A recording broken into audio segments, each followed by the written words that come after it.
నమస్కారం రైతు సోదరులకు శుభోదయం నేలతల్లి కార్యక్రమానికి స్వాగతం। వారం వారం రైతుల భూ సమస్యలు వాటి పరిష్కార మార్గాలు చట్టాలు ఏం చెబుతున్నాయి కొత్త చట్టాలు ఎలా ఉన్నాయి వంటి విభిన్న అంశాలపై మీ భూమి మీ హక్కు కార్యక్రమం ద్వారా సలహాలను సూచనలను అందించే ప్రయత్నం చేస్తుంది మీ నేలతల్లి కార్యక్రమం। ఒప్పంద సేద్యానికి ఉన్న నియమ నిబంధనలు ఏమిటి రైతులు ఎదుర్కొంటున్న సమస్యలతో పాటు వాటి పరిష్కార మార్గాలపై భూ చట్ట న్యాయ నిపుణులు సునీల్ కుమార్ వివరణాత్మక విశ్లేషణను ఇవాల్టి కార్యక్రమంలో చూసేద్దాం పదండి। విత్తనం వేసింది మొదలు పంట చేతికందే వరకు రైతులు పడే ఇబ్బందులు అన్నీ ఇన్ని కావు। ఆశించిన దిగుబడులు అందినా మార్కెట్లో అనుకున్న ధర రాక తీవ్రంగా నష్టపోతున్నారు। సాగు ఖర్చులు పెరిగినంతగా సేద్యంలో ఆదాయాన్ని రైతు పొందలేకపోతున్నాడు। ఈ క్రమంలో రైతుల ఆదాయాన్ని పెంచడంతో పాటు మార్కెట్ అవసరాలను తీర్చేందుకు కొన్ని కంపెనీలు ఒప్పంద సేద్యానికి శ్రీకారం చుట్టాయి। ప్రస్తుతం 2 తెలుగు రాష్ట్రాల్లో కాంట్రాక్ట్ సేద్యం చేస్తున్న రైతుల సంఖ్య రోజురోజుకి పెరుగుతూనే ఉంది।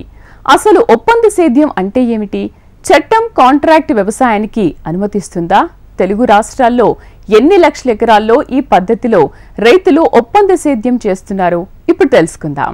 నేలతల్లి వీక్షకులకి నమస్కారం। ఆంధ్రప్రదేశ్ తెలంగాణ రాష్ట్రాలలో ఇప్పుడు కాంట్రాక్ట్ వ్యవసాయం చేయొచ్చా కాంట్రాక్ట్ వ్యవసాయం చేయటం కోసం ఏమైనా నియమాలు ఉన్నాయా రైతులు గనక కాంట్రాక్ట్ వ్యవసాయం చేస్తూ ఉన్నట్లయితే దానికి సంబంధించిన సమస్యలు వస్తే పరిష్కారానికి ఎక్కడికి వెళ్ళాలి కాంట్రాక్ట్ వ్యవసాయం కింద పండించిన పంట నష్టం జరిగితేనో కొంటామన్న ధరకు కొనకపోతేనో అసలు పంట కొనకపోతేనో ఏదైనా వివాదం ఏర్పడితే ఎక్కడికి వెళ్ళాలి గత 2-3 సంవత్సరాల క్రితం కేంద్ర ప్రభుత్వం ఏదైతే వ్యవసాయానికి సంబంధించిన 3 చట్టాలను రూపొందించిందో అందులో ఒక చట్టం కాంట్రాక్ట్ వ్యవసాయానికి సంబంధించింది ఉండే ఈ 3 చట్టాలు పార్లమెంట్ ఆమోదించింది ఆ తర్వాత జరిగిన పరిణామాల నేపథ్యంలో ఈ 3 చట్టాలను కూడా ప్రభుత్వం వెనక్కి తీసుకుంది అంటే ఈ రోజున కేంద్రం చేసిన కాంట్రాక్ట్ వ్యవసాయ చట్టం అమల్లో లేదు మరి అలాంటప్పుడు ఇప్పుడు కాంట్రాక్ట్ వ్యవసాయం జరుగుతుందా చేస్తే కనుక ఏ నిబంధనలకు లోబడి చేయాల్సి ఉంటుంది ఒక అంచనా ప్రకారం తెలంగాణ ఆంధ్రప్రదేశ్ ఈ 2 రాష్ట్రాలలోనే దాదాపుగా 20-25 లక్షల ఎకరాలలో కాంట్రాక్ట్ వ్యవసాయం జరుగుతున్నట్టుగా ఒక అంచనా ముఖ్యంగా విత్తనాలకు పండించడం కోసం కావచ్చు లేదంటే కూరగాయలు కొన్ని రకాల వ్యాపార పంటలు మొక్కజొన్న ఆలుగడ్డలు ఇలాంటివన్నీ పంటలలో ఇప్పటికే కాంట్రాక్ట్ వ్యవసాయం ఉంది కాంట్రాక్ట్ వ్యవసాయం ద్వారానే పంటల సాగు జరుగుతుంది మరి అలాంటప్పుడు ఏ చట్ట ప్రకారం ఇది జరుగుతుంది అసలు కాంట్రాక్ట్ వ్యవసాయం అంటే ఏంటి ఈ రోజున ఈ కాంట్రాక్ట్ వ్యవసాయానికి సంబంధించిన నియమాలు ఏమున్నాయో ఈ రోజున మనం తెలుసుకునే ప్రయత్నం చేద్దాం ఇది ఒక కీలకమైన అంశం 20-25 లక్షల ఎకరాలలో సాగు జరుగుతుంది ఆ రైతులకు గనక సమస్యలు వస్తే ఏం చేయాలో ఎక్కడికి వెళ్ళాలో తెలియాలంటే కాంట్రాక్ట్ వ్యవసాయం గురించి కొంత అవగాహన ఉండాలి అదేవిధంగా ఆ కాంట్రాక్ట్ వ్యవసాయ నిబంధనలకు సంబంధించిన కొంత అవగాహన ఉంటే సమస్యలు వచ్చినప్పుడు పరిష్కరించుకోవడానికి అవకాశం ఉంటుంది నేను చాలా సందర్భంలో నా దగ్గరికి వచ్చిన వాళ్ళు ఉన్నారు మేము పలానా విత్తనాలు వేసాము పంట నష్టపోయినాం ఏం చేయాలని తీరా చూస్తే అదొక కంపెనీతో ఒక ఒప్పందం కుదుర్చుకున్న భాగంగా వ్యవసాయం జరిగింది మరి అలాంటప్పుడు ఇప్పుడు విత్తనాలు నష్టపోయారు కాబట్టి కన్జ్యూమర్ ఫోరంకి వెళ్ళాలా కాంట్రాక్ట్ వ్యవసాయ నిబంధనల ఉల్లంఘన జరిగింది కాబట్టి మరో చోటకు వెళ్ళాలా ఇలాంటి సమస్యలు మనం రోజు చూస్తూనే ఉంటాం అసలు కాంట్రాక్ట్ వ్యవసాయం అంటే ఏంటి అనేది ముందుగా తెలుసుకున్న తర్వాత వాటి నిబంధనల గురించి మాట్లాడదాం కాంట్రాక్ట్ వ్యవసాయం అంటే ఏంటో తెలియాలంటే ముందు సాధారణంగా జరిగే వ్యవసాయ పద్ధతులు మనకు కొంత గుర్తు చేసుకుందాం వ్యవసాయము అయితే స్వయం సాగు ఉంటుంది లేదా కౌలు సాగు ఉంటుంది కాంట్రాక్ట్ సాగు అనేది కొత్త పదం మనం వింటున్నది మన దేశంలో సొంత సాగు అంటే మనకు కొంత భూమి ఉంటుంది ఆ భూమిలో మనము కొంత వ్యవసాయ కూలీలను పెట్టుకోనో భూమి సాగు చేసుకోవటం స్వయం సాగు లేదా సొంత సాగు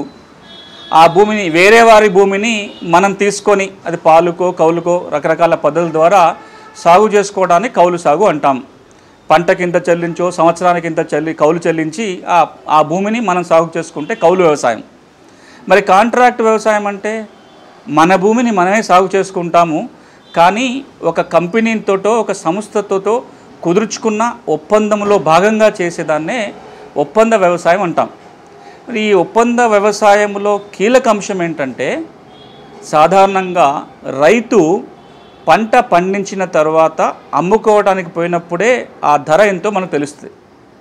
కొన్నిటికి కొంత కనీస మద్దతు ధర ఉంటుంది కాబట్టి ఈ పంట కనుక పండిస్తే కనీస ధర ఇంత వస్తుంది అని తెలుస్తుంది. కానీ ఎంత ధర ఎగ్జాక్ట్గా వస్తుంది, ఎవరు దీన్ని కొంటారు అనేది పంట చేతికి వచ్చేంతవరకు మనకు తెలియదు. ఒక పంటకి మద్దతు ధర కింటాకు 1000 రూపాయలు ఉంటే ఆ సంవత్సరం 1000 రూపాయలే రావచ్చు, 1500 రావచ్చు, 2000 రావచ్చు. కొనేవాళ్ళు ఆ సందర్భాన్ని బట్టి ఎవరు కొంటారో కూడా తెలియదు. ఇది ఒక రిస్క్. అట్లా కాకుండా పంట వేయటానికంటే ముందే ఆ పంట ఎవరు కొంటారు, ఎంత ధరకి కొంటారు, ఆ ధరకి కనుక గ్యారంటీ ఇవ్వగలిగితే రైతుకు కొంత నమ్మకం ఉంటుంది. రెండోది, ఒక పలానా పంట కావాల్సిన వాళ్ళు కూడా రైతుతోటి ఒక ముందే అగ్రిమెంట్ కుదుర్చుకొని మీ పంట మేమే కొంటాము, మాకు అమ్మాలి, ఈ రేటుకి మేము కొంటామని కనుక వాళ్ళు ఒప్పందం కుదుర్చుకుంటే ఆ పండించిన పంట వారు అనుకున్న సమయానికి చేతికొచ్చడానికి ఒక గ్యారంటీ ఉంటుంది. అదేవిధంగా ఆ పంట యొక్క నాణ్యత మీద కూడా వాళ్ళకి కంట్రోల్ ఉంటుంది. ఈ రెండు పక్షాల వాళ్ళకి ఉపయుక్తంగా ఉంటుంది అనే ఒక ఆలోచనతోటి ఈ కాంట్రాక్ట్ సాగు లేదా కాంట్రాక్ట్ వ్యవసాయాన్ని ముందుకు తీసుకురావడం జరిగింది. కొన్ని దశాబ్దాలుగా ఈ కాంట్రాక్ట్ వ్యవసాయం మీద మన దేశంలో కూడా చర్చ జరుగుతుంది. ఈ దేశంలో కాంట్రాక్ట్ వ్యవసాయాన్ని అనుమతించాలని చర్చ నడిచింది. ఇప్పుడున్న చట్టాల ప్రకారము పంట పండిన తర్వాత దాని రేటు నిర్ధారణ కావాలి, కానీ పంట పండించడానికంటే ముందే ఇంత రేటుకు కొంటామని నిర్ధారణ చేయటం అనేది చట్టబద్ధత కాదు. కాంట్రాక్ట్ వ్యవసాయం చేయాలి అంటే వాటికి చట్టం అనుమతించాలి. అలా అనుమతించే చట్టాలు రావాలి అని పెద్ద ఎత్తున చర్చ, దాని మీద వాదోపవాదాలు కూడా జరిగాయి. కాంట్రాక్ట్ వ్యవసాయం మంచిది ఇప్పుడు నేను చెప్పిన కారణాల వల్ల ఒక వాదన, కాదు కాంట్రాక్ట్ వ్యవసాయాన్ని భారతదేశంలో అనుమతించినట్లయితే ఇది కాస్త రైతులు భూములు కోల్పోవటానికి, అదేవిధంగా కాంట్రాక్ట్ వ్యవసాయం రాబోయే రోజుల్లో కార్పొరేట్ వ్యవసాయానికి దోహదం చేస్తుంది. పెద్ద పెద్ద కంపెనీలే భూములన్నీ కొనేసుకొని ఆ భూములలో వాళ్ళే వ్యవసాయం చేసే పరిస్థితి వస్తుంది. కాబట్టి కాంట్రాక్ట్ వ్యవసాయాన్ని అనుమతించకూడదని ఒక వాదనలు జరిగినాయి. ఏ వాదన ఎట్లా ఉన్నా కానీ కాంట్రాక్ట్ వ్యవసాయం మీద చట్టం చేయడం జరిగింది కేంద్ర ప్రభుత్వం. ఆ చట్టాన్ని వెనక్కి తీసుకోవటం కూడా జరిగిపోయింది. ఇప్పుడు మనం ఈ కాంట్రాక్ట్ వ్యవసాయం మంచిదా చెడ్డదా అనే వాదోపవాదాలు కాసేపు పక్కన పెట్టి ఈ రోజున కాంట్రాక్ట్ వ్యవసాయం చేయొచ్చా చేయకూడదా, చేస్తే ఏ నిబంధనల ప్రకారం చేయాల్సి ఉంటుంది ఆంధ్రప్రదేశ్ తెలంగాణ రాష్ట్రంలో, కాంట్రాక్ట్ వ్యవసాయం చేసే రైతుకు గనక సమస్య వస్తే ఎక్కడికి వెళ్ళాలి, ఈ అంశాల మీదనే ఈ రోజున మనం దృష్టి పెడదాం. తెలంగాణ ఆంధ్రప్రదేశ్ రాష్ట్రాలలో కాంట్రాక్ట్ వ్యవసాయానికి సంబంధించి వ్యవసాయ మార్కెట్ల చట్టంలోనే నిబంధనని పొందుపరచడం జరిగింది. ఆంధ్రప్రదేశ్ వ్యవసాయ మార్కెట్ల చట్టం, అదేవిధంగా తెలంగాణ వ్యవసాయ మార్కెట్ల చట్టంలో 2005వ సంవత్సరంలో ఒక కొత్త సెక్షన్ని అప్పటి ప్రభుత్వం చేర్చింది. Section 11A. ఈ చట్టంలో సెక్షన్ 11A కాంట్రాక్ట్ వ్యవసాయం గురించి మాట్లాడుతుంది. దానికి అనుగుణంగా ఈ వ్యవసాయ మార్కెట్ నియమాలు అయితే రూపొందించబడినాయో ఈ నియమాలలో 73వ నియమము కాంట్రాక్ట్ వ్యవసాయానికి సంబంధించి ఉంది. ఈ రోజున ఉభయ తెలుగు రాష్ట్రాలలో కాంట్రాక్ట్ వ్యవసాయం జరగాలి అంటే గనక సెక్షన్ 11A వ్యవసాయ మార్కెట్ల చట్టము, రూల్ 73 వ్యవసాయ మార్కెట్ల నియమాల ప్రకారం కాంట్రాక్ట్ వ్యవసాయం చేయాల్సి ఉంటుంది. అదేవిధంగా ఈ కాంట్రాక్ట్ వ్యవసాయం చేయాల్సి వస్తే రైతు ఎవరైతే కాంట్రాక్ట్ బయర్ అంటామో, ఏదైతే కంపెనీ కాంట్రాక్ట్ వ్యవసాయం చేయదలుచుకుంటుందో, ఒక కంపెనీ కావచ్చు, ఒక సంస్థ కావచ్చు, కొంతమంది వ్యక్తులు కావచ్చు, ఈ కాంట్రాక్ట్ వ్యవసాయం చేయాలనుకున్నట్లయితే ఒక అగ్రిమెంట్, ఒక కాంట్రాక్ట్ కుదుర్చుకోవాల్సి ఉంటుంది.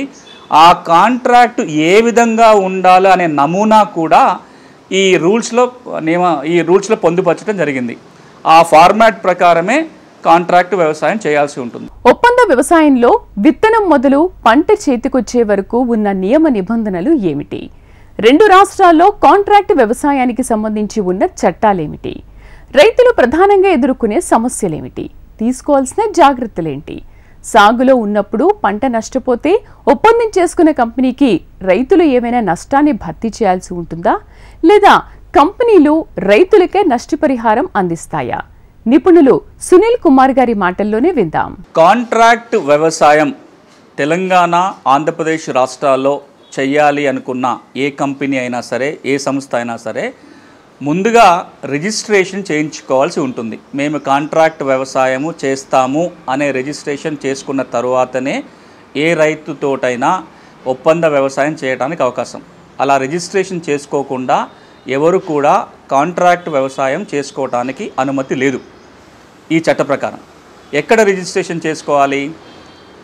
చట్టం ఏమంటుందంటే, ఎక్కడైతే కాంట్రాక్ట్ సాగు చేయాలని అనుకుంటున్నారో ఆ భూమి గనక ఏ మార్కెట్ కమిటీ పరిధిలో వస్తుందో ఆ మార్కెట్ కమిటీ దగ్గర రిజిస్ట్రేషన్ చేసుకోవాలి. ఒకవేళ కాంట్రాక్ట్ వ్యవసాయం చేయాలనుకుంటున్న భూమి ఒకటి కంటే ఎక్కువ మార్కెట్ కమిటీ పరిధిలో వచ్చినట్లయితే జిల్లా వ్యవసాయ అధికారి దగ్గర రిజిస్ట్రేషన్ చేసుకోవాలి. ఏ జిల్లా వ్యవసాయ అధికారి దగ్గర చేయాలి అంటే, ఆ కంపెనీ హెడ్ క్వార్టర్ ఏ జిల్లాలో ఉంటుందో ఆ జిల్లా వ్యవసాయ అధికారి దగ్గర నమోదు చేయించుకోవాల్సి ఉంటుంది. అట్లా నమోదు చేసుకున్న సంస్థలు మాత్రమే కాంట్రాక్ట్ వ్యవసాయం చేయాల్సి ఉంటుంది. అలా నమోదు చేసుకోకుండా కాంట్రాక్ట్ వ్యవసాయం చేయకూడదు అంటుంది చట్టం. ఇది మొదటి నిబంధన. ఇక రెండవ నిబంధన ఏంటంటే, ఎవరైతే కాంట్రాక్ట్ వ్యవసాయం చేయాలని అనుకుంటున్నారో వాళ్ళని, అంటే కాంట్రాక్ట్ వ్యవసాయం ద్వారా పంట పండించి ఆ ప్రొడ్యూస్ కొనుక్కోవాలనుకుంటున్నారో వాళ్ళని కాంట్రాక్ట్ ఫార్మింగ్ బయ్యర్ లేదా కాంట్రాక్ట్ బయ్యర్ అని అంటాం. ఎవరైతే రైతు తన భూమిలో కాంట్రాక్ట్ వ్యవసాయం చేయాలనుకుంటున్నారో కాంట్రాక్ట్ ప్రొడ్యూసర్ అంటాం, అంటే పండించే వ్యక్తి అని అంటారు ఆ చట్ట ప్రకారం, ఆ చట్టం భాషలో. ఈ ఇద్దరు మధ్యలో, అంటే కాంట్రాక్ట్ వ్యవసాయం చేసే రైతు, ఆ పంట కొనుగోలు చేసే ఎవరైతే బయ్యర్ ఉంటాడో కంపెనీ కానీ సంస్థ కానీ, వారిద్దరి మధ్యలో ఒక రాతపూర్వకమైన ఒప్పందం ఉండాలి.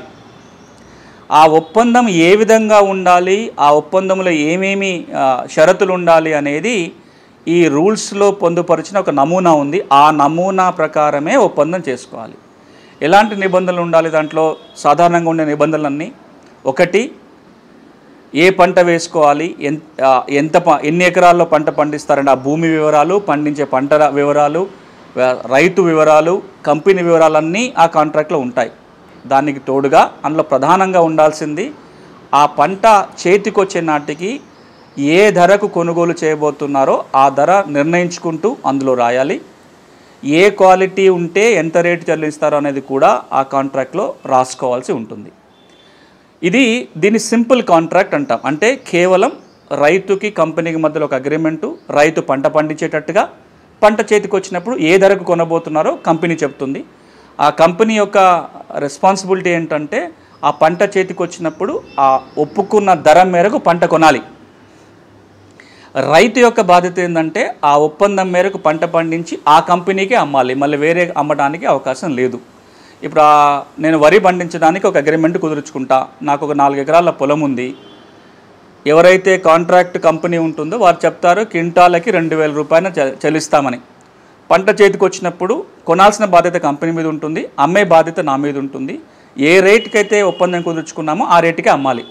ఉదాహరణకి 2000కి రేటు కుదుర్చుకున్నాము, కానీ మార్కెట్లో అప్పటికి 2500 రూపాయలు రేటు పలుకుతుంది. అయినా కానీ అగ్రిమెంట్లో 2000కి ఉంది కాబట్టి ఆ 2000కే అమ్మాల్సి ఉంటుంది.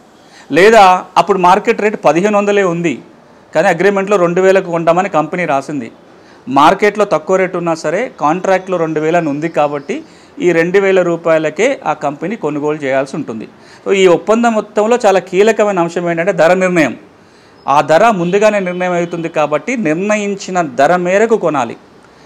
ఎంత ప్రొడ్యూస్ వచ్చినా ఆ ఎన్ని ఎకరాల్లో పండిస్తానని రైతు చెప్తాడో అన్ని ఎకరాల్లో పండిన పంటని కంపెనీ కొనుగోలు చేయాల్సి ఉంటుంది. ఇవి అందులో ఒక నిబంధన. దీన్ని సింపుల్ కాంట్రాక్ట్ అంటాం. ఈ సింపుల్ కాంట్రాక్ట్ అన్నా కుదుర్చుకోవచ్చు, లేదా ఇంకొన్ని అదనంగా నిబంధనలు పెట్టుకోవచ్చు. ఏం పెట్టుకోవచ్చు అదనంగా నిబంధనలు?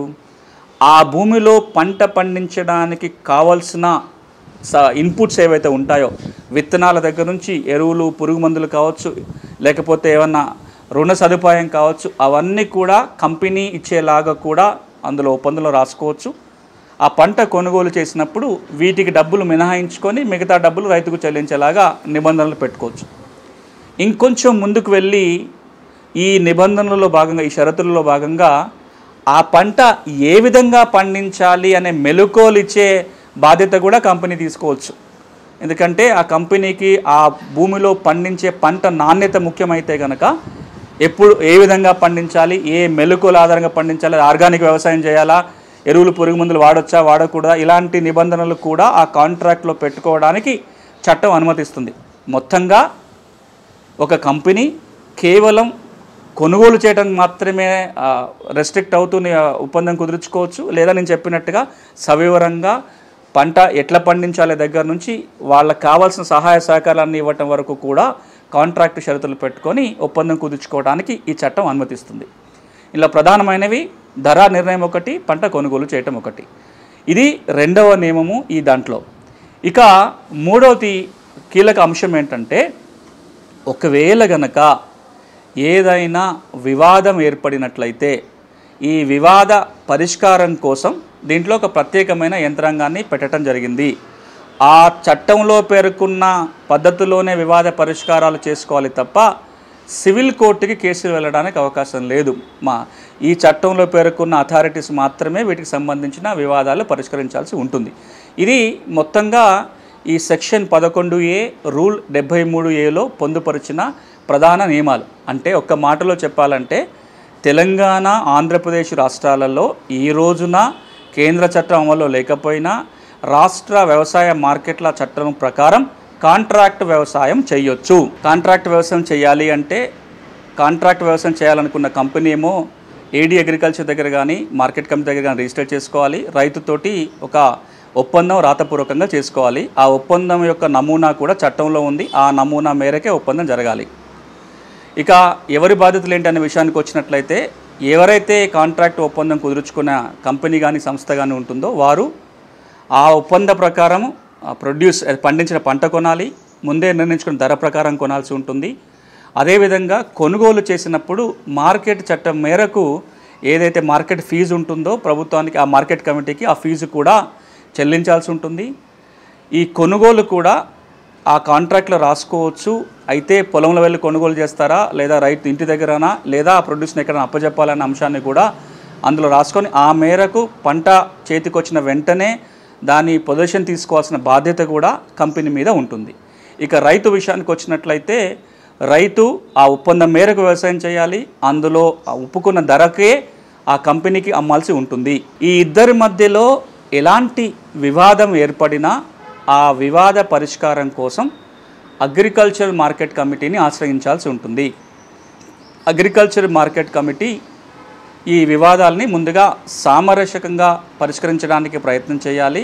అలా కానప్పుడు అగ్రికల్చర్ మార్కెట్ కమిటీ ఒక నిర్ణయం తీసుకోవచ్చు. అగ్రికల్చర్ మార్కెట్ కమిటీ తీసుకున్న నిర్ణయం మీద ఏడీ అగ్రికల్చర్కి అప్పీల్ చేసుకోవడానికి అవకాశం కూడా ఈ చట్టం కల్పిస్తుంది. ఇరు పక్షాలకు ఎవరికి సమస్య వచ్చినా ఆ విధంగా వెళ్ళొచ్చు. ఈ ఒప్పంద సేద్యంలో ఏ పంట వేయాలన్నా నిర్ణయం ముందే జరగాలి. ఆ పంటకు ఎంత ధర చెల్లిస్తామన్నారో దిగుబడి తర్వాత వారు ఆ రేటుకు కొనుగోలు చేయాల్సి ఉంటుంది. మార్కెట్ రేటును పట్టించుకోకుండా ముందుగానే నిర్ణయించిన ధరకే పంటను కంపెనీలు సేకరించాలి, రైతులు అమ్మాలి. అదేవిధంగా వ్యవసాయ సేవలకు సంబంధించి ఒప్పందం చేసుకుంటే ఆ సేవలను కంపెనీలు తప్పనిసరిగా అందించాలి. ఒకవేళ ఒప్పందాన్ని ఉల్లంఘించినా, కంపెనీలు చెప్పిన రేటుకు కొనుగోలు చేయకపోయినా, రైతు అమ్మకపోయినా అది వివాదం అవుతుందంటున్నారు సునీల్ కుమార్. కాంట్రాక్ట్ కంపెనీలు ఒకవేళ ధర చెల్లించకపోతే ఏం చేయాలి, ఎవరిని సంప్రదించాలి, రైతుల భూమి హక్కులను ఏమైనా సమస్య ఏర్పడుతుందా, చట్టం ఏం చెబుతోంది, నిపుణులు సునీల్ కుమార్ గారి మాటల్లోనే తెలుసుకుందాం. ఎవరైనా సరే కాంట్రాక్ట్ వ్యవసాయం చేయదలుచుకున్నట్లయితే తప్పకుండా రాతపూర్వకమైన ఒప్పందం కుదుర్చుకున్న తర్వాతనే కాంట్రాక్ట్ వ్యవసాయము లేదా కాంట్రాక్ట్ సాగు లేదా ఒప్పంద సాగు చేయాలి.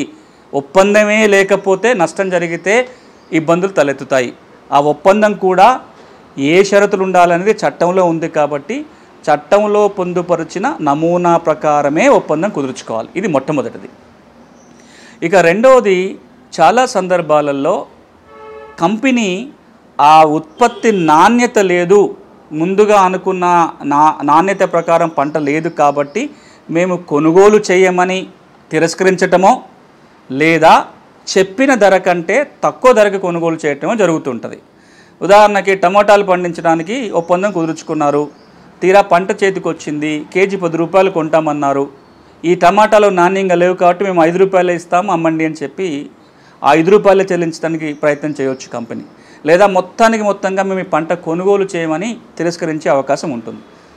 ఒప్పందంలో కనుక ఈ 2 నియమాలు తప్పకుండా రాసుకోవాలి. 1 ధర, 2 నాణ్యతకు సంబంధించిన వివరాలను కూడా ఒప్పందంలో పొందుపరుచుకుంటే ఆ నాణ్యత ఉత్పత్తి ఉన్నా సరే కొనుగోలు చేయనప్పుడు ఈ చట్ట ప్రకారము అగ్రికల్చర్ మార్కెట్ కమిటీనో లేదా ఏడీ అగ్రికల్చర్నో ఆశ్రయించడానికి అవకాశం ఉంటుంది.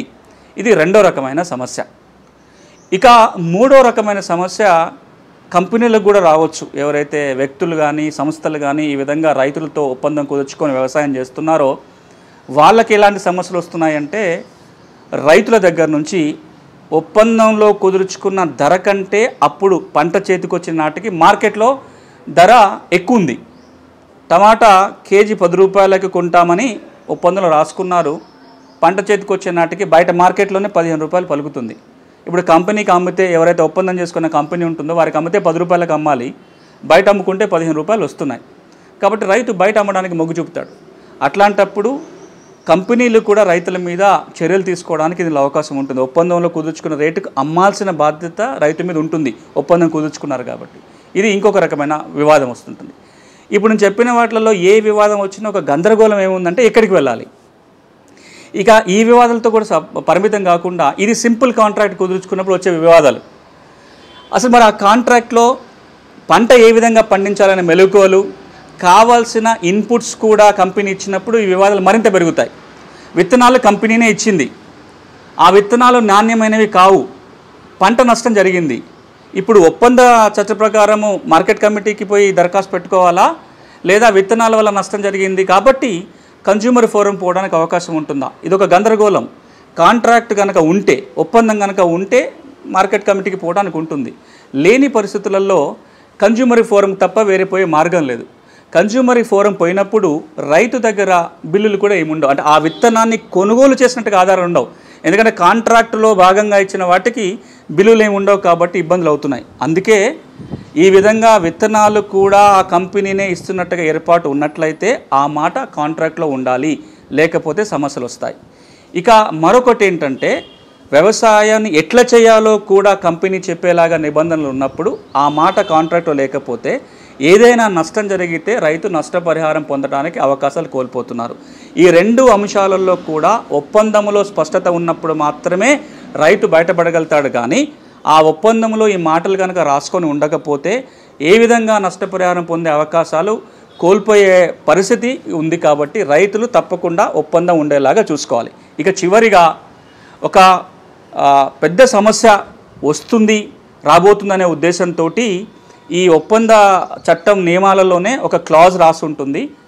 ఈ కాంట్రాక్ట్ని అడ్డం పెట్టుకొని, ఈ ఒప్పందాన్ని అడ్డం పెట్టుకొని ఆ కంపెనీ కానీ ఇతర వ్యక్తులు కానీ భూమి మీద హక్కులు పొందడానికి వీలు లేదు అని స్పష్టంగా ఉంటుంది. మీరు ఆ పండించాల్సిన పంట పండించలేదు కాబట్టి డబ్బులు మీరే కంపెనీకి చెల్లించాలనో, ఇంకో మార్గంగా రైతులే కంపెనీకి చెల్లించాల్సిన పరిస్థితుల్ని కల్పిస్తూ దానికి గాను భూముల్ని తీసుకునే అవకాశం ఉంటుందనే ఒక ఉద్దేశంతో ఎట్టి పరిస్థితులలో కాంట్రాక్ట్ వ్యవసాయంలో ఒప్పందాల ఉల్లంఘన జరిగినా, మరేం జరిగినా కాంట్రాక్టు నియమాల ప్రకారము వేరే విధంగా ఆ డబ్బులు రాబట్టుకునే ప్రయత్నం చేయాలి. కానీ ఈ కాంట్రాక్ట్ ద్వారా రైతు భూమిపైన ఏ థర్డ్ పార్టీకి కానీ, కాంట్రాక్ట్ ఒప్పందం గురించి కంపెనీకి కానీ ఎలాంటి హక్కులు దఖలు పడవని చెప్పి నిబంధనలో ఉంది. ఇది ఈ రోజున తెలంగాణ, ఆంధ్రప్రదేశ్ రాష్ట్రంలో కాంట్రాక్ట్ వ్యవసాయానికి సంబంధించి ఉన్న నియమ నిబంధనలు. ఈ రోజున చట్టం ఉన్నా లేకపోయినా, ఏ నిబంధనలు ఉన్నా లేకపోయినా కాంట్రాక్ట్ వ్యవసాయం అనేది పెద్ద ఎత్తున దేశవ్యాప్తంగా జరుగుతుంది, తెలుగు రాష్ట్రాలలో కూడా జరుగుతుంది. కాంట్రాక్ట్ వ్యవసాయం జరుగుతుంది కాబట్టి చట్టం సంగతి కాసేపు పక్కన పెడితే, కాంట్రాక్ట్ వ్యవసాయం చేసే ఏ రైతైనా రాతపూర్వకమైన ఒప్పందం కుదుర్చుకొని కాంట్రాక్ట్ చేస్తేనే నష్టం జరిగినప్పుడు దాని గురించి నష్టపరిహారం పొందడానికి అవకాశాలు ఉంటాయి. కాబట్టి కాంట్రాక్టు తప్పనిసరి ఒకటి. రెండోది, ఆ కాంట్రాక్ట్ ఎలా ఉండాలో చట్టమే చెప్తుంది కాబట్టి చట్టంలో చెప్పిన లాగానే కాంట్రాక్టు కుదుర్చుకోవటం ఉత్తమం.